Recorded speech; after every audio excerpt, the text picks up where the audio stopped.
Good afternoon, everyone. Thank you for joining the session, and sorry for the rescheduling, but that was unfortunate.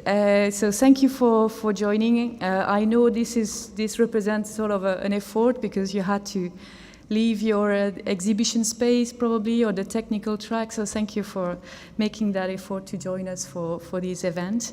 My name is Caroline Le Turdu, and I'll be sort of sharing that session. So today is the EAGE Women in Geoscience and Engineering session. To give you a quick overview, this is the officers from 2015 and 2017. You'll meet those ladies, they're all around here. So we have Mariela, Caroline, Graciela, Amandine, Milena, and myself. I'd like to thank Simon Jermel. He's the community manager for EAGE and in Netherlands. I'd like to thank him personally because he has been very good helping us with all the tasks we've been running for this committee. So thank you, Simon, for your help. So EAGE Women in Geoscience and Engineering, in a nutshell, I'm not going to kill you with numbers and statistics. It represents 886 members from our LinkedIn group.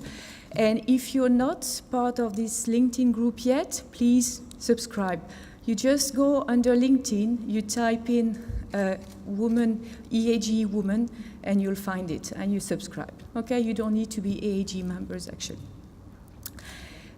So other initiative we started in 2016 is the mentoring program. This included 20 mentors and mentees couple, about 40 people involved, and that was kind of a success. You're going to hear about it during the panel session. We also started a job corner, and so far that was with the help of Milena and Amandine and other part of the committee as well. But we've finalized our 24th summary with more than 350 jobs advertised up to now. So that was, I think, it brings a value in this difficult time, and we hope you did enjoy. We did 3 local events, one for the Colombian Women Network, Geo Network, one at the IPGP, the Institut Physique du Globe de Paris, and the IFP in Paris, Institut Français du Pétrole as well. We did 4 publications and 2 recruitment special. I'm not going to read that through, but you can see them in the first breaks. And we are now handling our EAGE Paris 2017 event with a change of format. I'll tell you a little bit more about that later on. Yeah. So we've changed the format because we've listened to you. You've asked for more interaction, more questions time. So we are now having only one keynote speaker, who is Valérie Vedren today. So thank you, Valérie, for accepting our invitation to speak to us today. And then after Valérie's presentation, we're going to go on those chairs there, and we're going to have a panel discussion so you can interact directly with all the team. So we will have Roald, we will have Ingrid, myself, Veronica, and Milena. I'll come back to that later on. So important information today, we have a survey happening right now. So if you get your mobile phone and you log in sandstep.me and you type the code EAGE Woman, WGE, and click on the survey, you can start the survey right now. And you can start it now, actually, because the first questions are, are you a man or a woman, and all those typical questions. So that will help us to get your feedback. So EAGE LinkedIn, Woman Group LinkedIn, I've talked about it. You go under LinkedIn, you type it EAGE Woman, you'll find it. And the third information is we are actually renewing our committee this year after the summer. So there's 4 positions available. To apply, you can write 150 words describing your motivation and the value you want to bring to that group.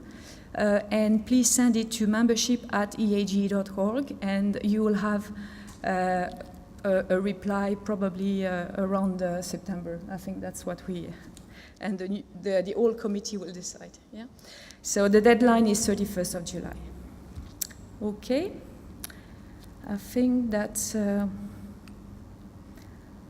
So that's it. This is your really your event. So this event is meant for all of us to really interact and network with each other. So let's take the best of it. We are all also expecting the audience to be interacting with us, and so don't be shy. Ask questions, even if it's hard questions to ask. So you've asked for more trouble. You asked for more interaction during the last session. So we changed the format. We give you more time to interact with us and all together. And we hope you enjoy and network. Yeah? Okay, thank you very much. So now we're going to have Valérie presenting. So Valérie Vedren is a Geoscience and Reservoir Training and Technical Image Manager at Total in France. So Valérie, yeah, the floor is yours. I'll go to your presentation. Et tu utilises ça. Ok, ça va. Et celui-là marche aussi. Celui-là marche aussi. Si tu mets on, si tu veux. C'est plus facile. Yeah. Okay, I'm yeah. Merci. Okay, good afternoon. I'm very pleased to be with you, and I would like to thank the committee for inviting me first. I'm going to share with you some facts and figures, trying not to be boring, also some pieces of women's stories. And first, I would like to give you a very good news. I'm not sure you are all aware of it. So it's not hot news, but I think it's important that you know that last year an agreement has been signed by some 20 oil and gas companies in order to promote gender diversity. So including in these companies, Shell, BP, Total, Aramco, and so on, many companies. And it's entitled Closing the Gender Gap in Oil and Gas, a Call to Action for Industry. So I think this is very positive and is based on two main drivers. One is recruiting a more diverse workforce, and the other one is opening up all positions in organizations to women. So I want to begin on that, which is for me very positive. So to tell you a bit about me, so I'm 51, I'm married with 3 children, and I have a career path, as you see, that is a combination between academia and industry. I went from in both paths. I began as a well site geologist 25 years ago, being on the rigs, and at that time it was not so frequent. So yes, I had to insist to do that, but it worked. Was it difficult? Yes, but not for me. It was difficult, in fact, for the man that was doing the rotations with me, because they told me, because it lasted 2.5 years, it was in Nigeria and Congo mainly, that before I came, each month, they would see all the people on the ring, shaving, cleaning everything, and the behavior would change. And they were really jealous, I think, about the efforts that were made. So for me, it has been really a good time, and a good time to learn a lot technically and from the human part as well. Then I was offered a position as a teacher in IFP school from where I had graduated. And it was not at all in my plan, and this is an idea you can keep, that you cannot plan everything in your life, that's true, and in your career as well. And it was not planned, but I thought I would really love transmitting the little I knew, and I would have a passion for that. And so I quit my position in ELF as a geologist for New Ventures at the time, and became a teacher. I spent there 13 years in IFP and IFP school, being involved in coordination of master programs, being involved in R&D in carbonates, and also in engineering design for the school, and it was really a great time. And then I came back to Total to hold the position about Geoscience Training Manager. And I'm now with the team in charge of Geoscience training, but also communication about geoscience outside in Congress and internally with seminars, and also dealing with competencies and relation with universities. And I'm really happy about that. And I can see a big common point between the two last positions I had, which is the pleasure to help developing people, should they be students or should they be people of my team. So you know a lot about me. I'd like to know a little bit about you. So could you please stand up if you are a geoscientist?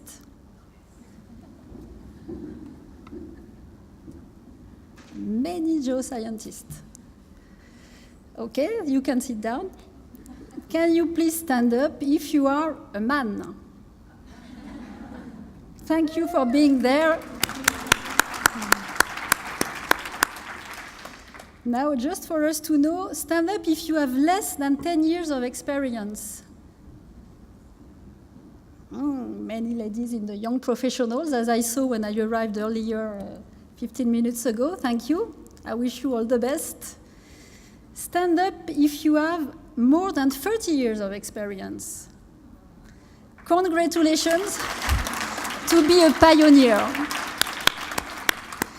And now stand up if during the day you have texted on your phone to coordinate logistics at home. Not so bad. I did as well. Okay. Now you are ready. It was a warm-up. I'm going to ask you some more difficult questions. First one, how do you think, I'm going to give different percentages and you will have to select the one you think is a good one. How many Europeans do believe that women have a less rational mind than men? 7%, 37%, or 67%? Who is for 7%? Raise your hand. Okay, optimistic people. The answer is 67%, which is, as you see, huge, just huge and incredible. And another information that you get in that figure is that in that people, there are also women. And why there are women? Because our society, our education, our parents, our teachers, they transmit, and sometimes even not knowing it and being aware of it, gender stereotypes. So as women, we integrate, many of us, that we have a less rational mind than men. A second question. At 15 years old, how many girls do you think plan a career in the industry or IT? Less than 5%? 15 to 20? Or more than 30%? Who is for less than 5%? You are right. You are right, and this is really, really low. And the reason is that due to the stereotypes that happen from the youngest age, some experiments have been done, and even with girls that are 6 years old, there are the stereotypes that are anchored. It means that the more typical stereotype being boys are good at sciences and girls are good at languages mainly, most young girls think that they won't succeed in the so-called STEM jobs, which means science, technology, engineering, or mathematics.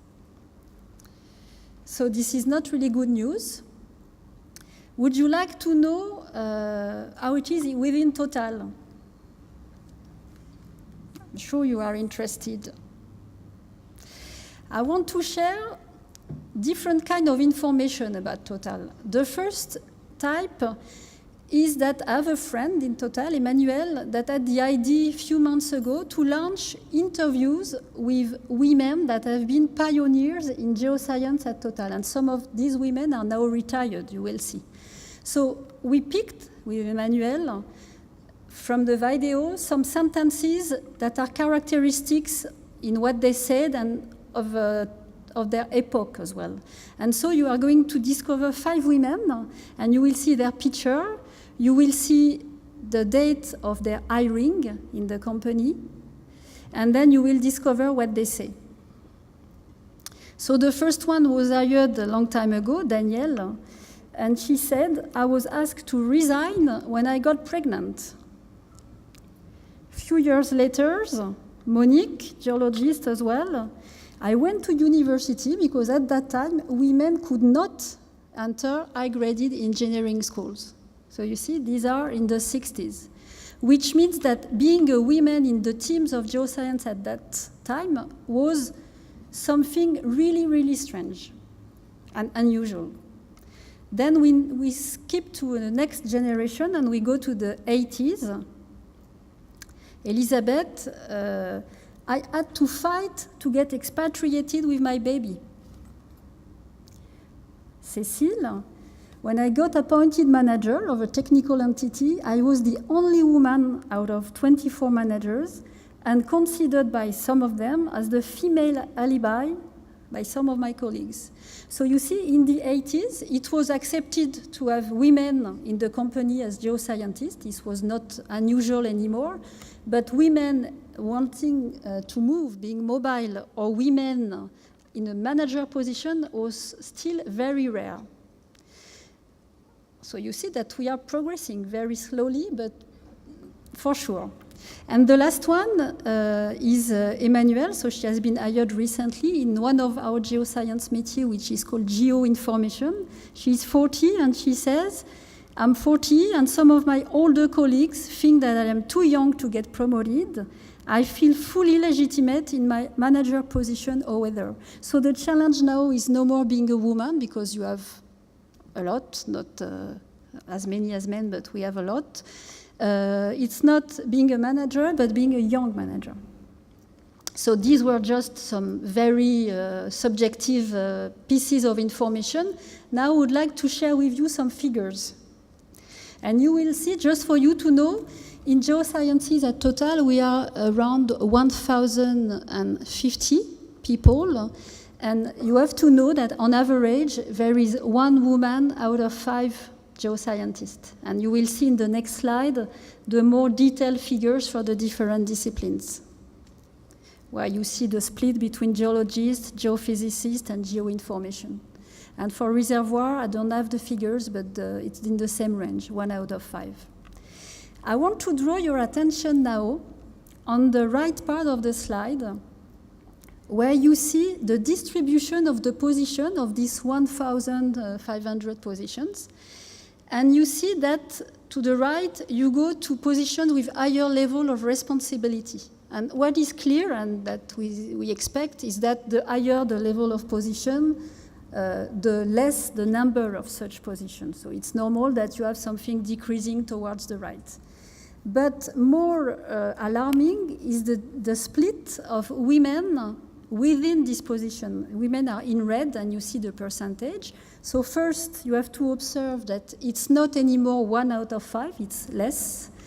And even worse, it's decreasing. The higher the position, the lower the percentage of women having this position. So for sure, it's not something we are proud of, but the positive point I see is that we can communicate about it because it's the human resources that gave me that information. They were okay for me to speak about it, which means, and it's for me a progress, that we accept to discuss about it, to do something about it, and it's not anymore a taboo like it has been for a long time. I have now some very group-level statistics just for you to know and to see that there is really, like I just said, a dynamics to try to promote gender equality in Total. So you see on the left that women represent 32% of the workforce, 26% of the managers, 18% of the senior managers, and 20% of executives. And you see on the right that there are clearly objectives that have been set to increase the presence of women in the different places and in the different management positions within the organization. So there is really like a KPI on that, and I think it's very, very good. Different actions have been set within Total to try to promote this gender diversity. So I just talked at the very beginning about the commitment that has been signed by 20 oil and gas companies last year. There are 3 kind of levers that can change the situation. First one is on governance and values. And our CEO, Patrick Pouyanné, clearly expressed that he's personally convinced that diversity among colleagues is a key issue to perform successfully in a global world where women today represent more than 50% of talents. So this is very strong to have this input from the very top management. Another point is that within our 4 group values, one is respect for each other. And respect for each other means respect of all the differences, and they might be gender differences, but also cultural differences, religion or sexual orientation. So it's very open and accepting this diversity. There is also a lever on human resources, politics and processes. There has been a campaign 7 years ago of salary readjustment, just a comparison at equivalent level of responsibility of the shift in salary between women and men. And so there has been a correction. What seems strange to me is that you need 2 corrections, but I tried to discuss that with colleagues from HR, and they told me probably the reason is that the budget was not enough when the first round was done. Another thing that I can experiment as a manager is that when you discuss the salary increases annually and the bonuses, there is a close look at the distribution in terms of gender diversity. So it's really something that is monitored. And there is at least a level on projects and people. There is in Total a network that is called TWICE, which stands for Total Women's Initiative for Communication and Exchange, and it regroups 3,000 members, men and women, mostly women, but also men, in 20 affiliates. And I'd like to tell you a little bit more about that network because I think it's something strong, and I will share with you some examples of actions. So this network was settled 10 years ago. It's a catalyst of exchanges in order to contribute to promote the woman career in the group, and also to be sure that everyone is aware of gender diversity, to increase the awareness of all the actors in the company, beginning with the managers and with the career managers.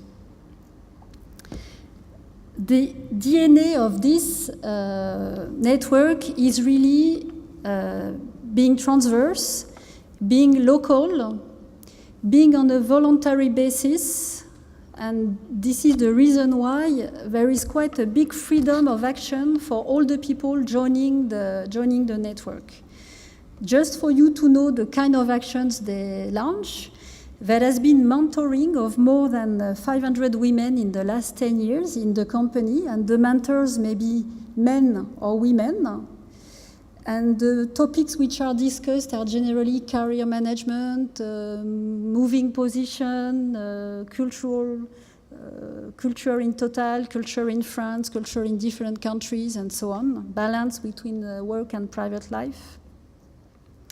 Another action, typically, is the participation in associations. And in France, there is an association that is called Elles Bougent. We could translate by They Move, they being women. And it's something which is not specific to Total. 120 companies are part of this event, of this network, sorry. And the objective is to go and meet with the young girls at schools and in colleges or in universities to help them have an idea of what kind of careers, what kind of jobs they can get in the industry, and to be able to project themselves in such a job. So more than 300 events are organized each year. So a lot of young girls have been met yet, and some of them have met this network when they were students and are now active in the network.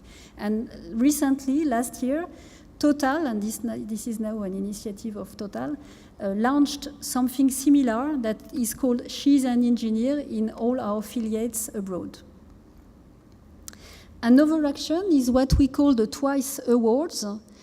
It's something which is given on a yearly basis to people in affiliates in local places that have contributed to promote the gender diversities. And so we put them in light to show that everyone has its role to play to help progression in that topic. So I can now share with you some of the people that won the Twice Awards last year. Suryani from Indonesia, she's Asset Integrity Manager, and she had different initiatives to promote gender diversity.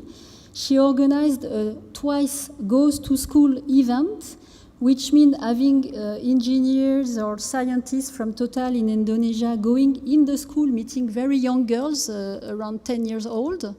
And more than 1,000 of them have been met, and to tell them that they can envisage being a scientist, they can do science, they can do mathematics, and they can be engineer. This is something that is accessible. The idea is you tell your story and you help people, you help the young women being able to project themselves. There has been the launch of a nursery to facilitate the life of women in the company, and survey internally to identify barriers in women careers. So she got an award, and another woman from Tunisia won an award. She's HR and procurement manager, and she deployed several actions. First one was a training which is fair women, men, human resources management for career managers and managers. Another action was the support to young women looking for a job. And another action was to hire women in gas station, which is not at all very common, and which means that we can even change some pieces of the look of the society about the subject.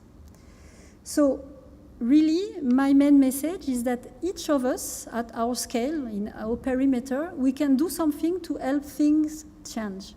So this is something that I consider very important. And another message is that for me, promoting the diversity is something really important. And everyone has to win from diversity. Women have to win, men, teams, and also companies, because we are in a world which is changing very fast, faster and faster, which is more and more complex, and no one is able to handle and have a global view of everything alone. So you need to work, whatever the subject, the topic, or the project, in team, and the more diverse the team, the more efficient, and the more you ensure to get the global vision. So for me, it's really important. And on my last slide, I want to share with you a picture. It was last month in Total, they were the Diversity Week with this motto, diversity makes us better. And on the picture below, you see people that gathered in Po to sing together a gospel in that opportunity. And I want to introduce to you, with the blue dress, my friend and colleague Emmanuelle. She's local vice president of the Twice local network in Po, and she helped me to prepare the presentation, so my thanks to Emmanuelle. That's it.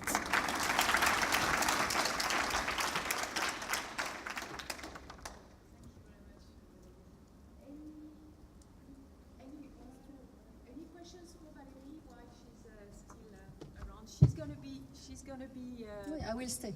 She's going to be part of our panel as well, but if you have a couple of questions on her presentation, then please feel free. Yeah.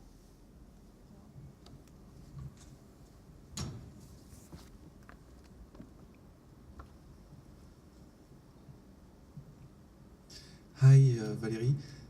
You showed us the numbers of your staff. Do you know the ratio, the men to women ratio of the students that apply to Total? That apply, no, but I know that in the schools where we recruit the geoscientists, we have roughly 25 to 30% of women, which means that we could consider that in fact what we have in the workforce reflect the sources.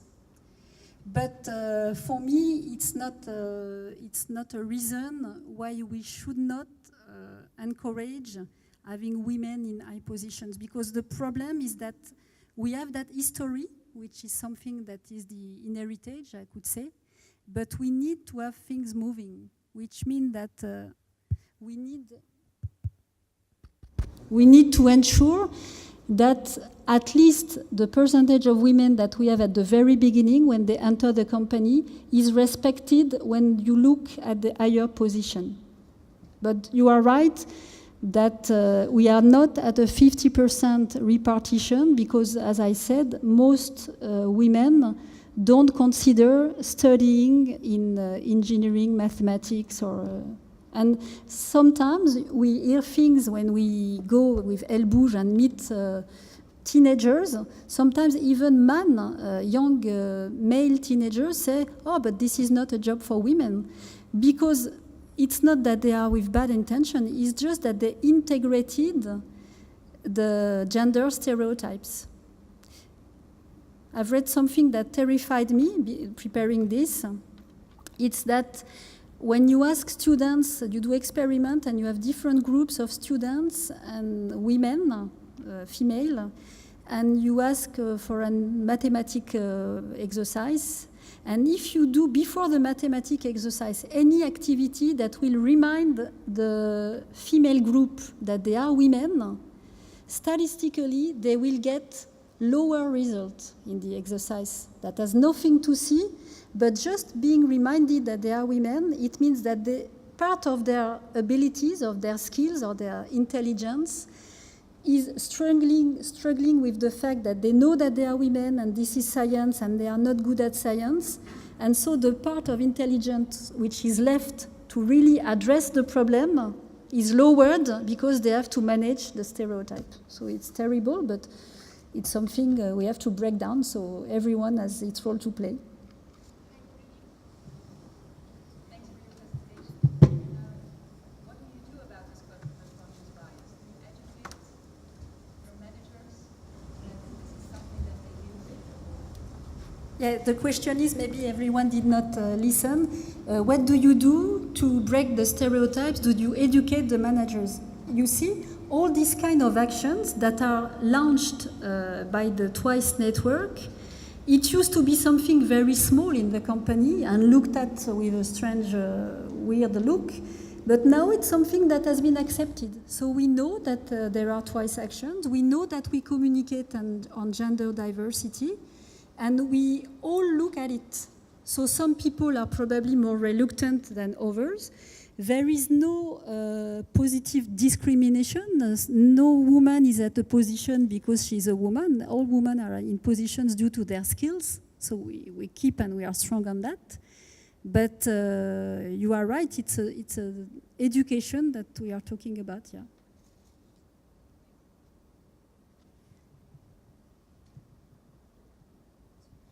Hi, Valerie. My question was related to something like that. I can see that you are in a really good and friendly environment about promoting the diversity, but have you had the chance to deal with people that is not receptive, or that people that is against this kind of, no against in front, but they don't share the idea that we be to be gathered as a gender?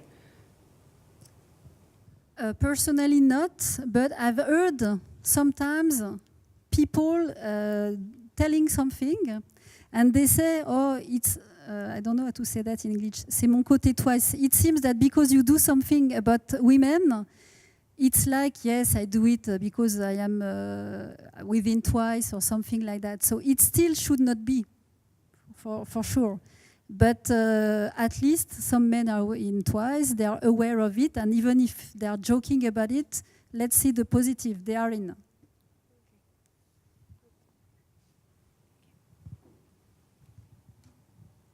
Hi, thank you for the presentation. I was just wondering if you had an opinion on how much is maybe an attraction problem or how much is a retention problem, like in the later years, for instance, if there are more women that leave the industry than men, or if it's a problem just of attraction. I'm not sure because I don't have the figures of people leaving the industry, whatever their gender, but for sure there is a problem of attraction, for sure. And when I go in colleges or high schools and meet with young ladies, there is a day in France which is called Engineering Science au féminin. I don't know how to say that in English. Let's embark women in engineering science, let's say. And so there are sessions organized to discuss with the teenagers. Most of them come because their teachers ask them to do so.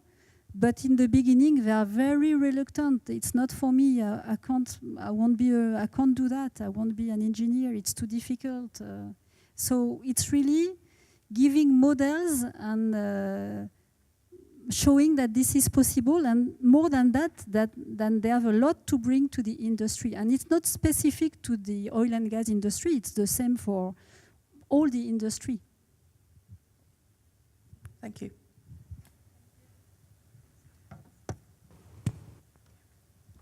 Yes. Thank you very much, Valérie, for these great presentations, and thank you for the interaction with the room.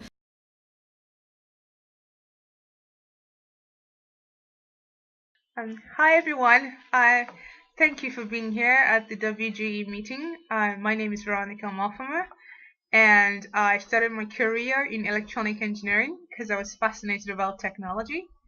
And then I decided to learn more about the subsurface through a Bachelor of Geophysics degree.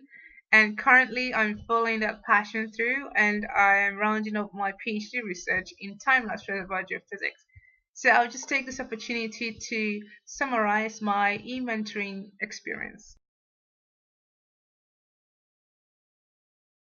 The opportunity to actually join the e-mentoring program came at a very timely point in my career, because I was, just about rounding up my PhD, and I was looking to actually join or get a job in the industry. So for me, my expectations were that I would gain, practical advice from someone who is far more experienced than I am, and also of a greater technical breadth. And I also thought it was a great opportunity for me to network or connect with someone that is far more experienced than I am in the industry. So my experience with the e-mentoring program has been a very positive one. I think that actually stems from my strong participation in it as well as my mentors. So it was a very flexible system where I could actually interact with my mentor actually more often than I thought I would. And I think that our relationship is actually built on openness and trust, and the very many practical advice that I've been able to gain based on my mentor's industry experience. So, it's actually helped me to have an attitude shift at a point in time where, it was sort of like a struggle to actually find a job based on the downturn that we are all currently experiencing. So having that confidence boost and that attitude shift, which has actually helped me to shape my forward career plans, has been very vital. So, I would say that, apart from growing your network, which I've been able to do through my mentors' connections, it's also a very good confidence boost going through the e-mentoring process. And so, I would encourage everyone to actually take part in it, not just women as well, but also men. So, I'll give you a very simple example. It can be as little as just ironing out the details of my CV to make it more professional and more technical. And apart from that, going through the mentoring process has actually helped me to have a positive attitude towards job hunting and being very organized about it. in addition to, being able to connect to key personnel within, any of the companies that you might be interested in based on, obviously, your mentor's connections. So, getting advice and feedback on my CV as well as being organized about my job hunting has been, a very positive way that my mentor has actually helped me.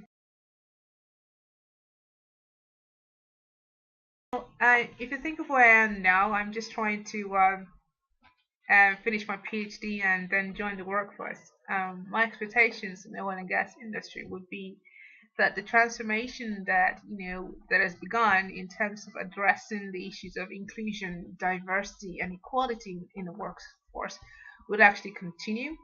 And if you take an example of myself, when I started my electronic engineering course, I was the only female student. And compared to now, we have so many more females going into STEM courses. We also need, more women up there in the ladder who can actually be sponsors or can be mentors and can pave the way for the younger generation. And so my expectations will be that, through this WGE meeting and conference, we can all start to appreciate that interaction and we can all grow. Thank you very much. We're going to now continue with we're going to start the panel session. So I'll go back to my presentation to present the full panel. So up. Here we go. So today we are very lucky because we have a very good panel discussion. So we welcome Roald van Borselen from the Center Director at Aramco Overseas Company. Roald is also the EAGE Membership and Cooperation Officer in Netherlands. So thank you, Roald, for accepting our invitation. We have Milena Marjanovic, who's a marine geophysicist. She's postdoc at EPGP in Paris, and she's also... Please, this session is for you. It's open for you. Please don't be shy to ask questions. We are here to answer. I'm just going to kickstart the discussions with sort of questions to the panel, but please feel free, to interrupt and to ask any questions. I'm going to start with Roald, because it's so nice to have a man in the panel and to have a man, sort of fighting for this, because you are sort of, engaging all the time and encouraging us in all our initiatives and liking what we do on LinkedIn, etc. So we appreciate really your support. This is really my personal feelings, but I think that fighting for the gender gap and the gender diversity is not going to happen in only female environment, and that we need to embark more men in our battles. And to be honest, I've been thinking about that for a couple of years, and I'm not sure how we do that, how we increase, for example, the percentage of men in that room today, and we still have a good. For me, it's quite good to have already almost 10 men attending this session, but we should have more. So I'd like to have your view on that. How can we embark more men in those sessions, in those initiatives, to fill up the gap? Yeah, thank you. So first of all, of course, many thanks for inviting me. I've witnessed the start of the Women in Geoscience Special Community 4 years ago with Gladys Gonzalez taking that initiative. She did an excellent job there, not only for the women in geoscience, but also for the young professionals. And I think really, right, it has helped the entire membership community in building towards what it is at the moment, and also what the bright future is going to be. So it is really good, and I think also this committee is functioning very well. So indeed, I think diversity is all around us, right? And there's no way denying it. I think anybody with a sensible mind, would say that, the best decisions are made by combining viewpoints from everybody, right? And that means in our entire in the entire world. And of course, diversity comes in many ways. It's gender, but there's also cultural background, regional background, levels of experience that people bring, people with different technical experience, and it's that blend, right, that makes it all work. So that is great. So when it comes to gender diversity, right, I think, what we would be looking for is kind of like a representative, well, an equal representation, right, between men and women in the industry, and what that exactly means, equal, right? That there's a debate about it. Should that be 50-50? Perhaps that would be, in the end, it would be very good to strive for. But I think it would already be good to just look at the general split up as we see it at the moment, right? Valerie showed that it was 25% in total. I guess perhaps we see similar numbers in the entire membership in EAGE, and that already is something that we should strive for. Right, and that is not there at the moment. So in the workforce, right, we would, at our companies, in service companies, in oil companies, academia, right, we really would be looking for equal representation and at least, a better representation, equality that we see at the moment. So that holds for everything, right? The workforce, but also task forces or in the board of directors, right, at our companies, but also at EAGE. Right. When I look at the board composition in just the last year, right, we did terrible. Right, we did absolutely terrible.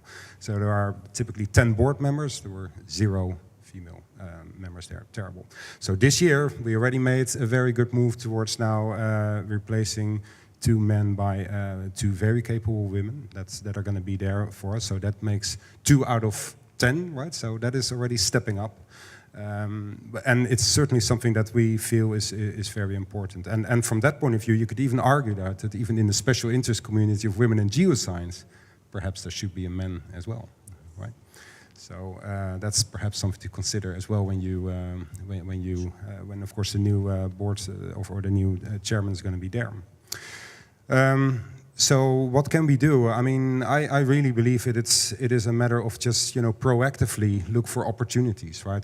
To get more females into all these positions at EAGE, at the workforce, and so forth. And I don't think it is a matter of positive discrimination, right? If there are 2 candidates for a particular position and one is clearly better than the other, in what way? Looking at the global picture, we should never look and just make the judgment, well, let's go for one perhaps to close a gender gap.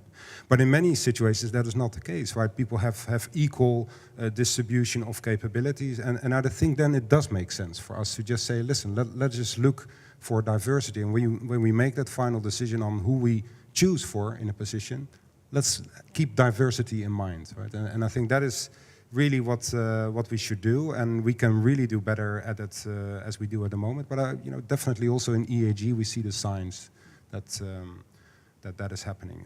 It's also interesting to see what countries like Norway, for example, do. Why they have specific quotas that they are putting forward, right? And they say, well, in upper management at CEO level, we now are aiming for in 2020 at almost equal presentation, 50-50. I do think that KPIs can help us, right? Because I think it was said before as well. Everybody speaks about diversity, but now it's a matter of doing something about it as well. So looking at proactive opportunities is very good. KPIs could be something. It's certainly something where men have to take part, right? This is basically the problems that we see at the moment are caused 50% by men, 50% by women. Let's equally distribute that, and that means also the solutions. So that means men definitely must take part of that discussion. Great. Yeah.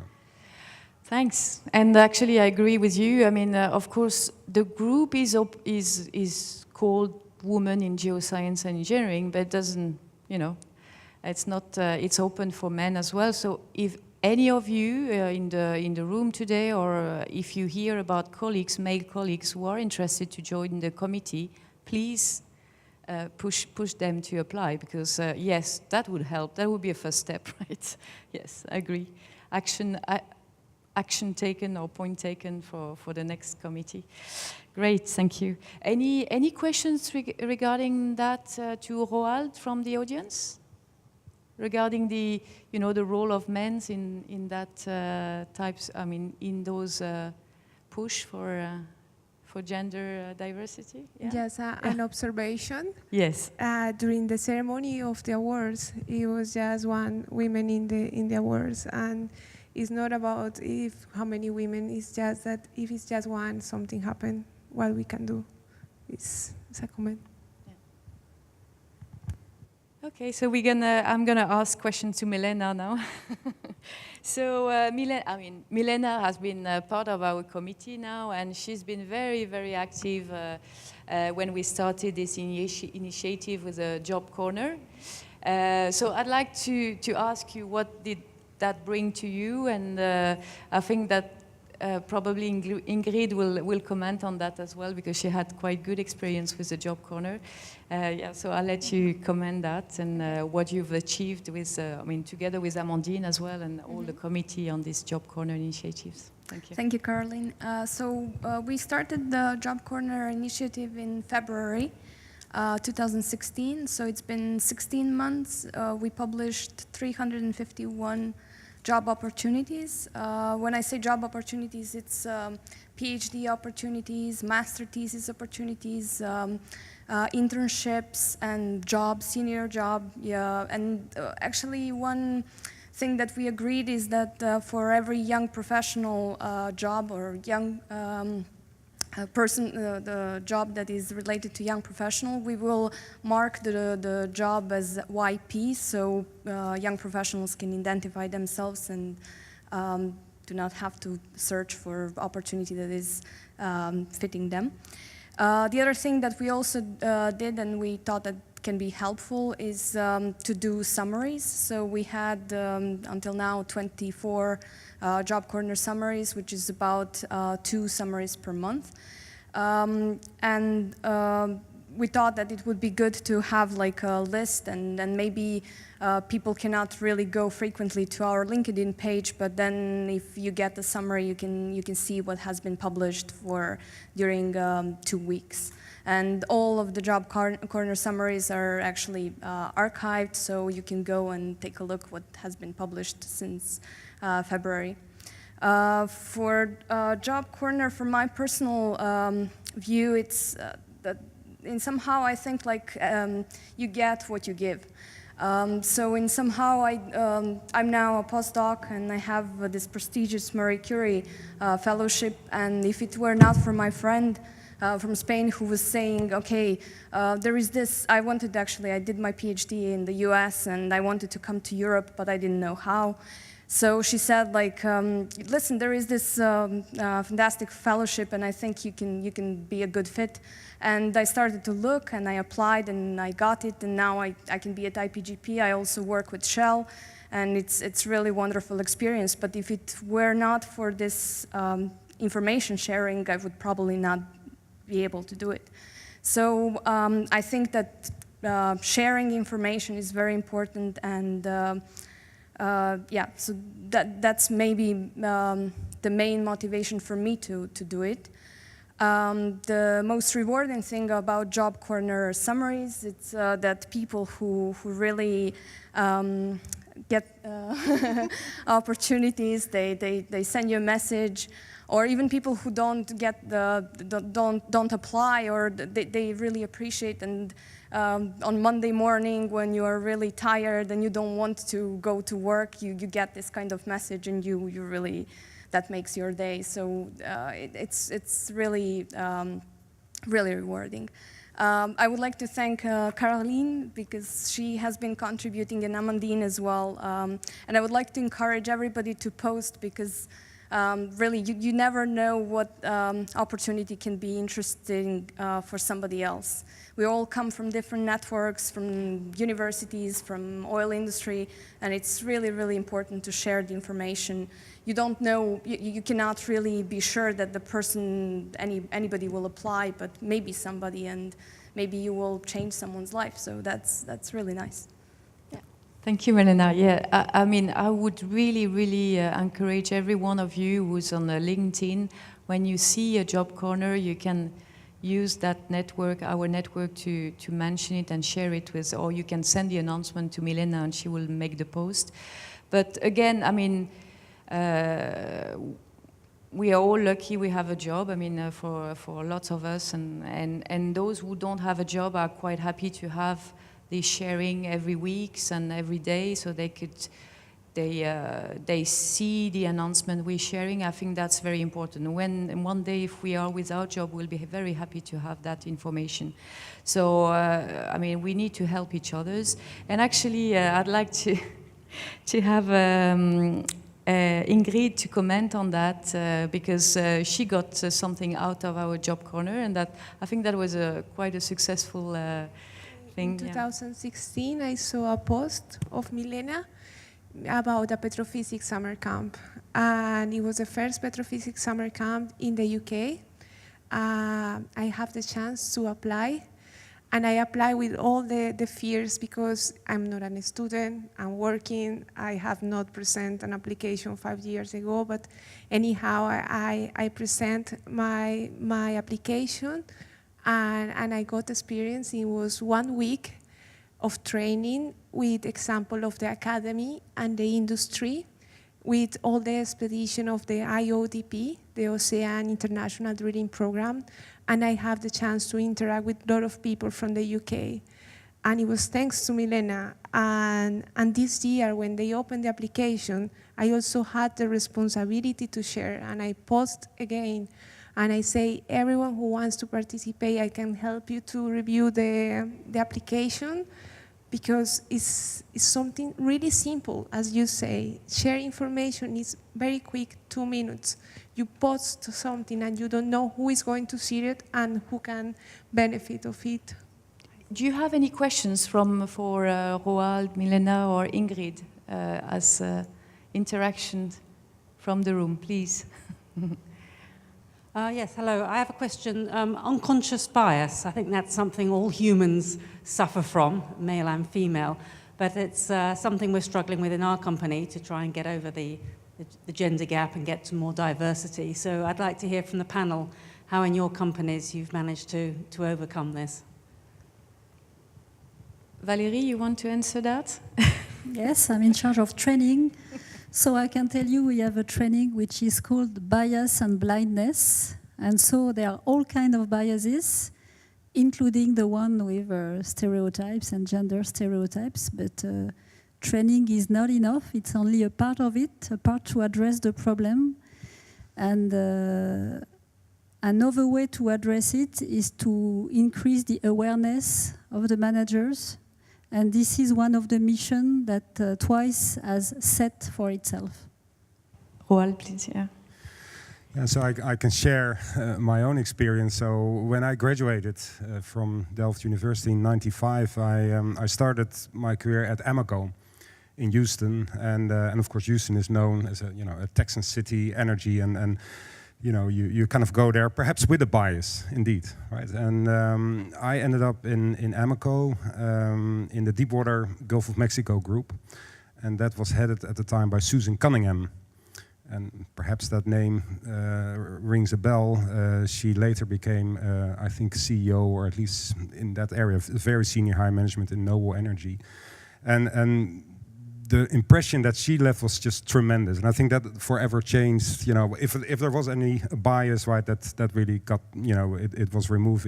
She was absolutely the best manager, probably the best that I had till day. I should be careful saying that for my current manager, but with all due respect, she was really excellent, and it was a very tough. 95 was a tough time, right? And Gulf of Mexico drilling is, there's tremendous pressure there.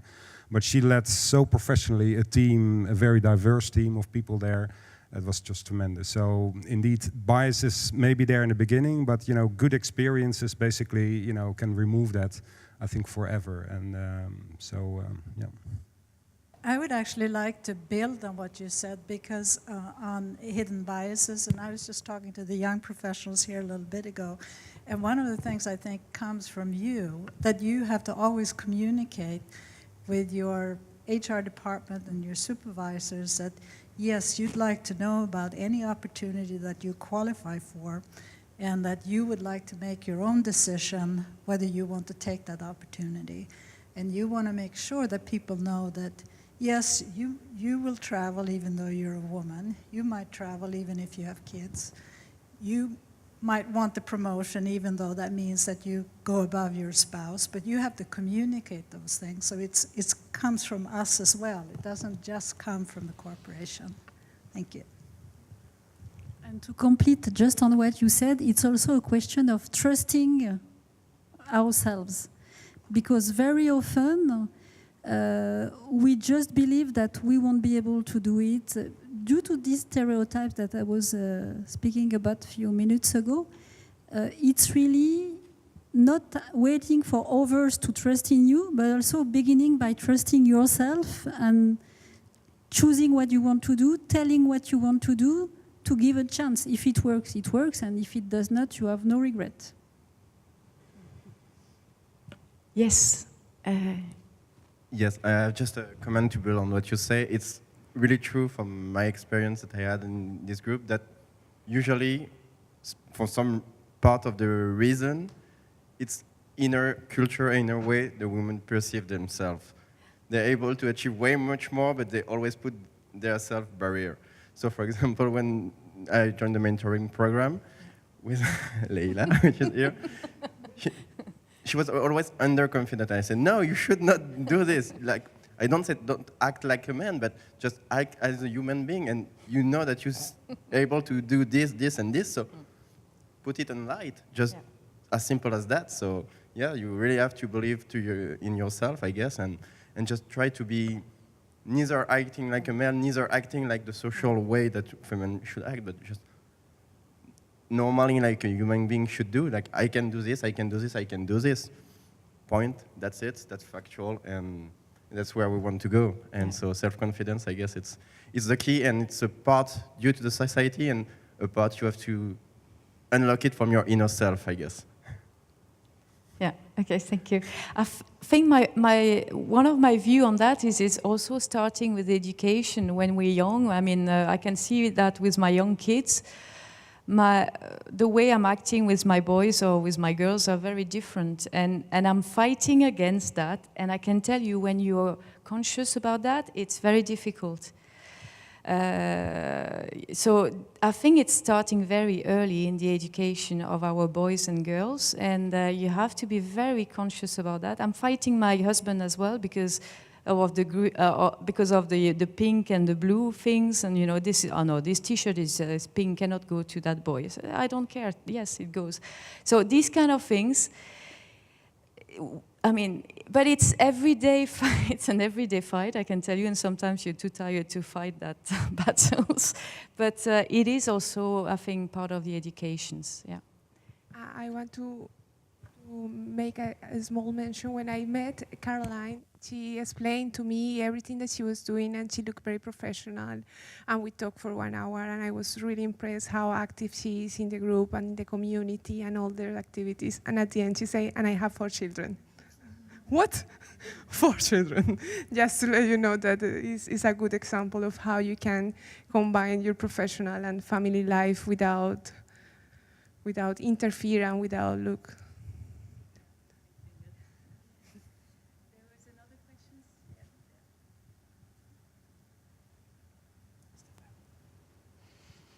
Okay, I had lately a small comment from a CEO of a small company, and he was telling me something which gave me a lot of thought, and I would like your comment on that.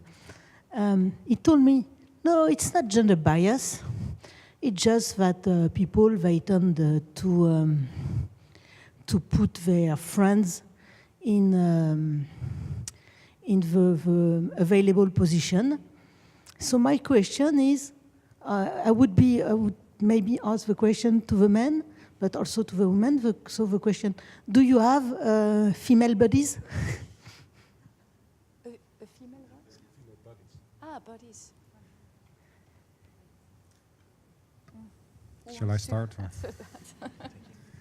Well, I mean, I think that's an excellent point, right? I mean, it is very much about networking, and networking goes beyond the boundaries of just gender that is there. It is all about, I think, the willingness, you know, you're using, and displaying in your career how open you are to basically accept diversity. And if you look at just diversity and say you recognize the strength of it, then even in networking groups, you know, you look for the people that where you have a good click with, a good connection with, people that, you know, from a technical point of view, where you can progress and get the results out. So indeed, if you just step beyond that, you know, that gender difference there, definitely buddies or you know, inside your network, it can be equally strength. And it is indeed very much an important factor, I think, in how people, you know, progress in their careers. So again, it's looking at, you know,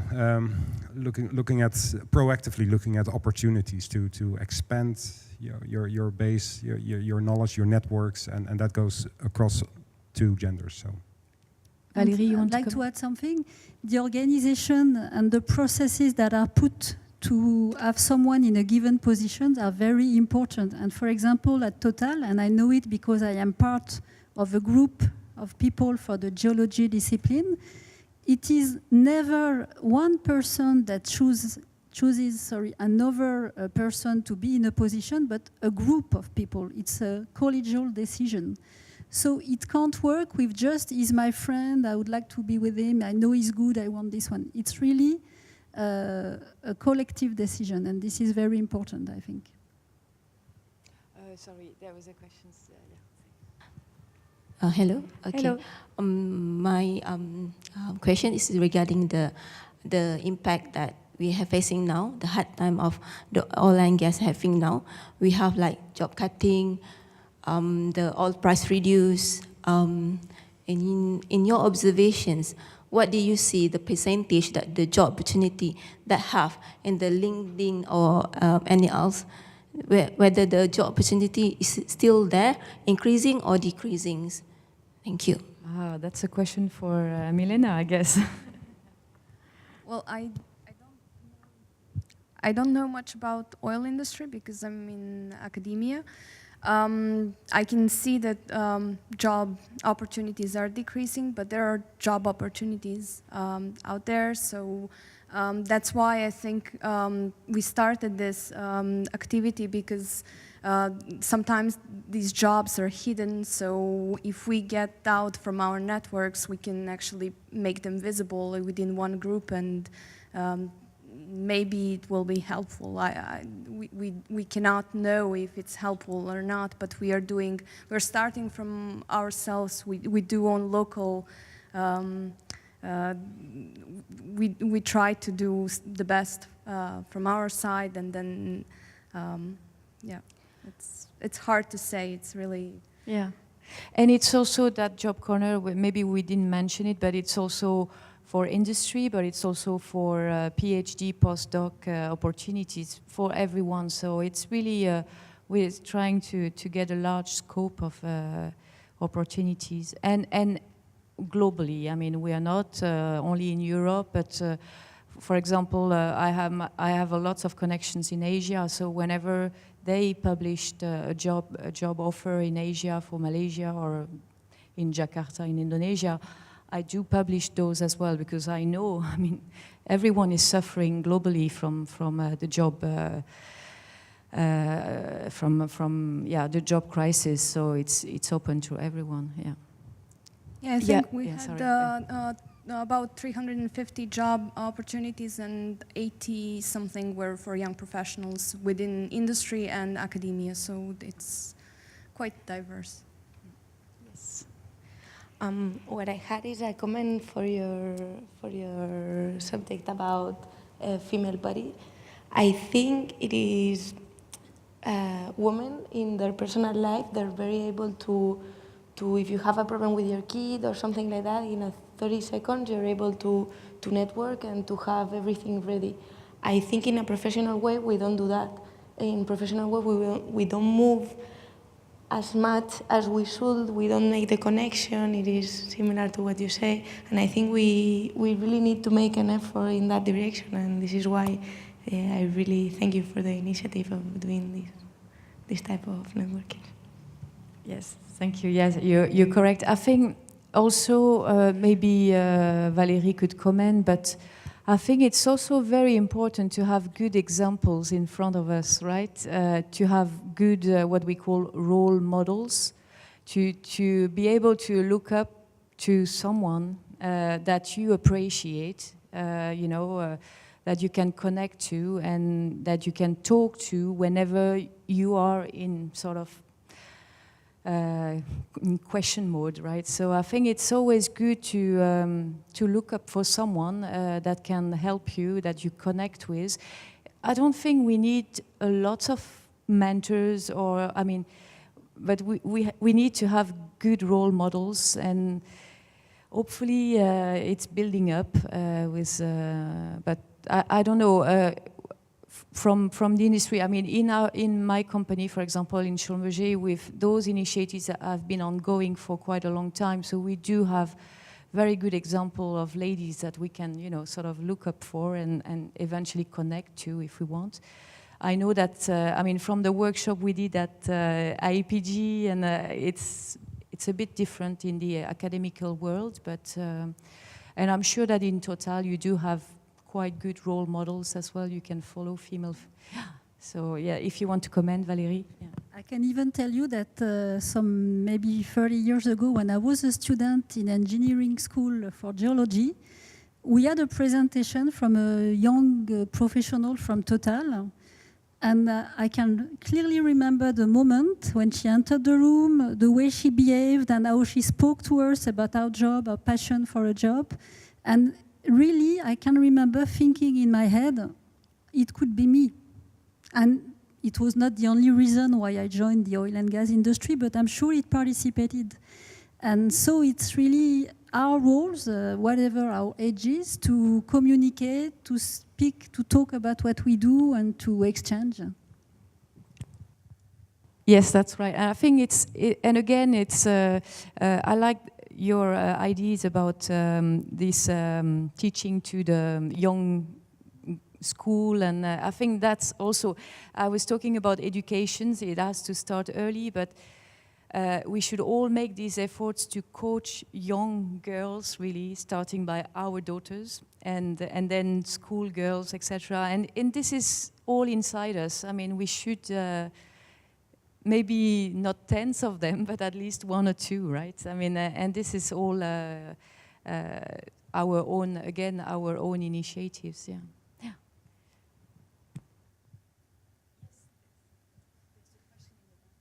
Simon, yeah.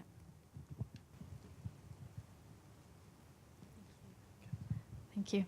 Thank you to all the members of the panel. I have a question regarding, so how can we make sure that such ideas and such thoughts are reflected throughout the world and happen throughout the world, not just here in Europe? Thank you. Because you're here today and you're going to spread the word. The word. I know it's very different from one culture to another, but it's again about openness. The fact that, you can see the crowd today, it's very mixed, it's very different culture, etc. And that's great.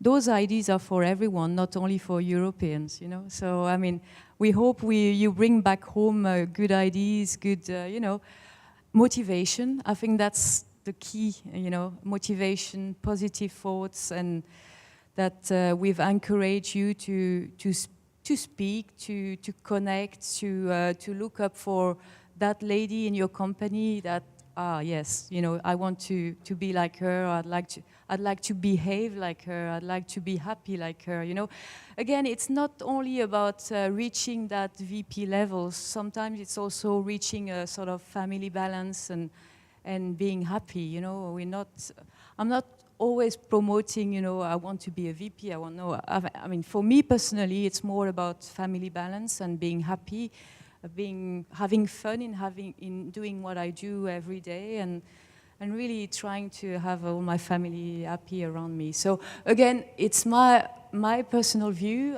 Some of you in the room, I hope, would have, higher ambitions, and that's good. I'm going to wrap up, but we leave the floor open because I think the recording is cutting down now. So thank you very much for for all the panel members and for the room as well for interaction.